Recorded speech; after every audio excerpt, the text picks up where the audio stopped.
अंतरिक्ष देखने में काफ़ी सुहाना और खूबसूरत लगता है, राइट। अक्सर हम सभी को अपने जीवन में हो सके तो एक बार अंतरिक्ष के सैर में जाने की इच्छा जरूर होती है।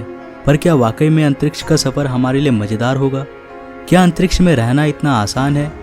आखिर क्यों सभी लोग अंतरिक्ष में नहीं जा सकते हैं, या शायद जा सकते हैं? वर्तमान में आपको स्पेस में जाने के लिए एक एस्ट्रोनॉट बनना होगा, परंतु एक एस्ट्रोनॉट बनना इतना आसान भी नहीं होता। हमारे Indian space research organisation in short ISRO में एक एस्ट्रोनॉट बनने के लिए आपको कम से कम बैचलर ऑफ साइंस की डिग्री लेनी पड़ेगी। साथ ही आपको मानसिक तथा शारीरिक रूप से पूरी तरह से फिट रहना होगा।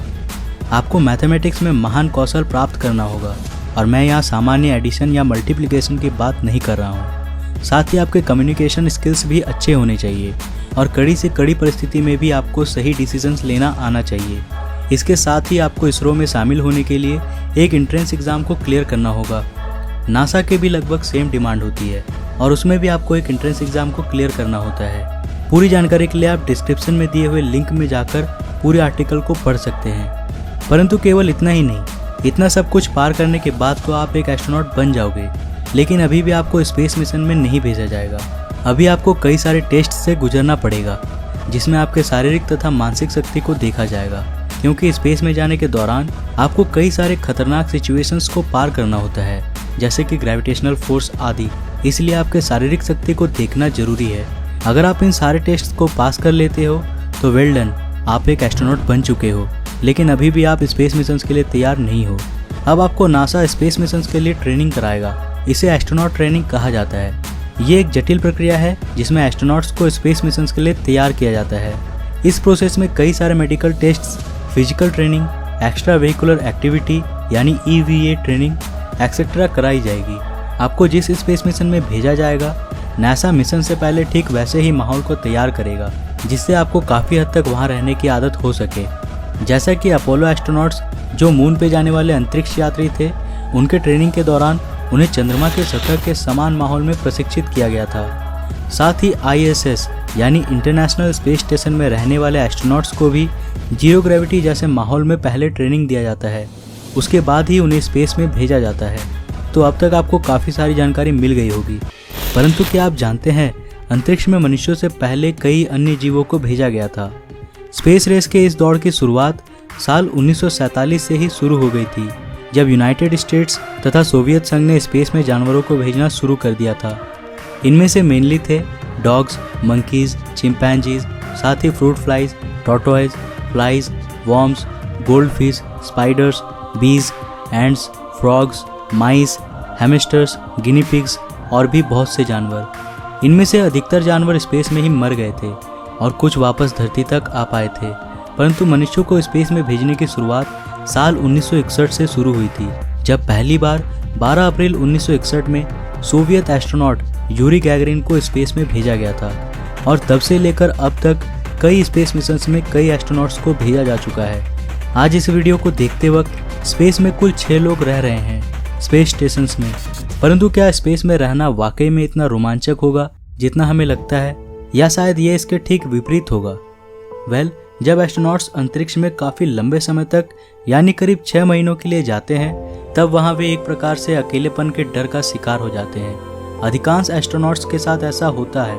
यहाँ पृथ्वी पे हम चारों तरफ से लोगों से घिरे होते हैं, इस वजह से हमें यहाँ ऐसा कुछ महसूस नहीं होता है। लेकिन अंतरिक्ष में एस्ट्रोनॉट्स बाकी सभी लोगों से बहुत ही दूर होते हैं, इतने कि वे वहाँ से अन्य लोगों को देख भी नहीं सकते।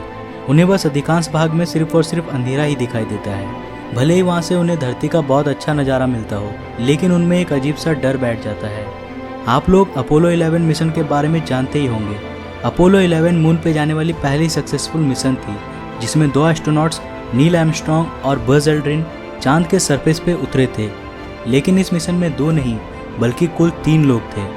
तीसरे व्यक्ति थे माइकल कॉलिंस, पर इनके बारे में ज़्यादातर लोग नहीं जानते हैं, क्योंकि ये चांद के सरफेस पर नहीं उतरे थे। इनका काम मून को ऑर्बिट कर रहे कमांड मॉड्यूल में रहना था, ताकि बाद में वे उन दोनों से संपर्क साध सके। माइकल कॉलिंस उस कमांड मॉड्यूल में बिल्कुल अकेले थे, और जब कमांड मॉड्यूल चांद को ऑर्बिट करता हुआ उसके पीछे के भाग में चला गया, जिसे हम कहते हैं the dark side of the moon, वो भाग जो पृथ्वी के उल्टी तरफ है, वहाँ जाते ही उनका संपर्क धरती से पूरी तरह से कट चुका था। करीब 48 मिनट तक जब वे चांद के डार्क साइड में थे, वे पूरी तरह से अकेले पड़ चुके थे।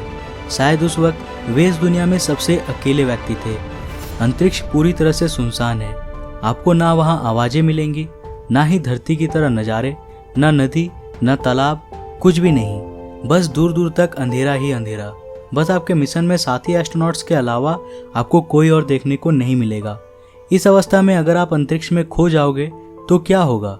इसके बारे में सोचते ही मेरे रूहें कांप जाती है। इतने विशाल और अंधेरे जगह में खो जाना कोई मजाक की बात नहीं है। नासा जो अक्सर ही मैन्ड स्पेस मिशंस करता रहता है, वो अपने एस्ट्रोनॉट्स के पूरे सुरक्षा का इंतजाम रखता है और उसकी व्यवस्था इतनी अच्छी है कि आज तक कोई भी एस्ट्रोनॉट स्पेस में नहीं खोया है। यहाँ सुरक्षा के पुख्ता इंतजाम होते हैं। जैसा कि जब भी कोई एस्ट्रोनॉट इंटरनेशनल स्पेस स्टेशन से किसी भी काम के लिए बाहर निकले तो उन्हें खास तौर पर बनाए गए स्पेस सूट्स को पहनना पड़ता है। तो आप देख सकते हो कि यहाँ सुरक्षा के कितने कड़े इंतजाम हैं। परंतु अगर आप किसी कारण से इन सब से नहीं बच पाए और अंतरिक्ष में खो गए तो इस अवस्था में आपको बचाना लगभग नामुमकिन होगा। और अगर आपका स्पेस सूट इस प्रक्रिया में कहीं डैमेज हो गया तो आप केवल कुछ मिनटों के मेहमान रहोगे। केवल 15 सेकंड्स में आप बेहोश हो जाओगे। अंतरिक्ष पूरी तरह से वैक्यूम होती है।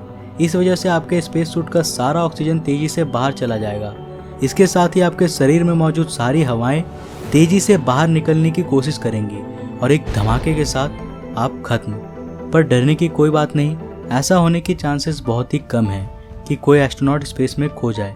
लेकिन हाँ, अंतरिक्ष में जाने पर आप अकेलेपन के शिकार जरूर बन जाओगे। तो आज के लिए बस इतना ही। अगर आपको ये वीडियो पसंद आया और इससे कुछ नया सीखने मिला तो इस वीडियो को लाइक कीजिए और अपने फ्रेंड्स और फैमिली के साथ शेयर भी कीजिए। दोस्तों, अगर आपको डांस वीडियोस पसंद है तो आप इस चैनल को एक्सप्लोर कर सकते हो। चैनल का नाम है वन चांस। ये चैनल मेरे कुछ फ्रेंड्स ने शुरू किया है, तो आप उन्हें भी सपोर्ट कर सकते हो। ये बहुत ही अच्छे वीडियोस बनाते हैं। इनका लिंक मैं डिस्क्रिप्शन में दे दूंगा। अगर आप नए हो इस चैनल पे तो ऐसे ही और इंटरेस्टिंग वीडियोस के लिए चैनल को सब्सक्राइब करने के साथ साथ नोटिफिकेशन बेल को भी ऑन कर लीजिए। मैं मिलता हूँ एक और इंटरेस्टिंग वीडियो के साथ। तब तक के लिए बाय।